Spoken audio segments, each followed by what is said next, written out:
Hi, welcome to ആയാം.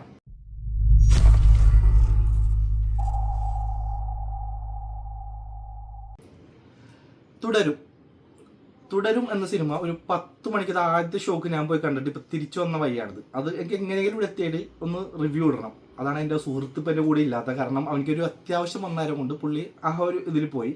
അപ്പോൾ ഞാനിപ്പോൾ ഒറ്റക്കായി ഈ റിവ്യൂ പറയുന്നത്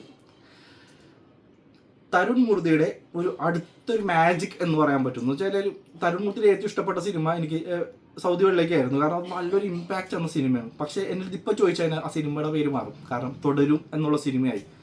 ഈ സിനിമ ഒരു റോളർ കോസ്റ്റ് റൈഡായിരുന്നു. എന്ന് വെച്ച് കഴിഞ്ഞാൽ സിനിമ തുടങ്ങിയപ്പോൾ നല്ല രസമായിട്ട് നല്ല ഫണ്ണൊക്കെ ആയിട്ട് നല്ല കോമഡിയും ഇതിൽ കുറേ പാട്ടുകളൊക്കെ ഉണ്ട്. അതൊക്കെ ഇതാക്കി ഞാൻ ഭയങ്കരമായിട്ട് എൻജോയ് ചെയ്തിട്ട് കണ്ടുകൊണ്ടിരുന്ന തുടക്കത്തിൽ.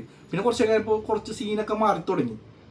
പിന്നെ ഒരു ഫസ്റ്റ് ഹാഫ് കഴിയുമ്പോൾ എത്തിയപ്പോൾ എനിക്ക് ഓക്കെ സിനിമയായിരുന്നു. ഒരു ഓക്കെ നല്ലൊരു സിനിമ അത്ര ഉണ്ടായിരുന്നുള്ളൂ.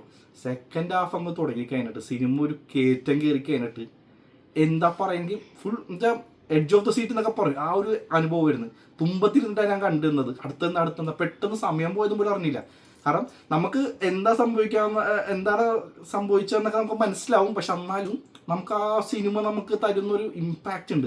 ഭയങ്കര രസമായിരുന്നു. ഇതിൽ മെയിനായിട്ട് പറഞ്ഞത് ഒരു പോലീസുകാരായിട്ട് ഇൻസ്പെക്ടറായിട്ട് അഭിനയിച്ച ഇതുണ്ട്. പുള്ളിയുടെ ഇതിലെ ക്യാരക്ടറുടെ പേര് ജോർജ് എന്നാണ്. പുള്ളിയുടെ അഭിനയം ഒരു രക്ഷയില്ല. നമുക്ക് തന്നെ തോന്നും വെറുതെ പിടിച്ച് കൊടുക്കാമല്ലോ എന്ന്. കാരണം അങ്ങനത്തെ ഒരു അഭിനയവും കാര്യം ഇതിൽ എല്ലാം മെയിനായിട്ട് നമ്മൾ ഇപ്പോഴും പറയുന്നൊരു ഇതുണ്ട്. പണ്ട് എപ്പോഴും പറയും നമുക്ക് മോഹൻലാൽ എന്ന് പറഞ്ഞ ഒരു നടനെ നല്ലൊരു ഡയറക്ടറെ കിട്ടിക്കഴിഞ്ഞാൽ നമുക്ക് കുറേ പ്രതീക്ഷിക്കൂലേ, അതെല്ലാം ഈ സിനിമയിലുണ്ട്. നമ്മളെപ്പോഴും ഒരു മോഹൻലാലിൽ നിന്ന് എന്തൊക്കെയാണ് പ്രതീക്ഷിക്കുന്നത്? പുള്ളിയുടെ ആക്ഷൻ, പുള്ളിയുടെ അഭിനയം, പുള്ളിയുടെ തമാശ, അങ്ങനെ പല ക്യാരക്ടറുണ്ടല്ലോ, അതെല്ലാം ഇതിനകത്തുണ്ട്.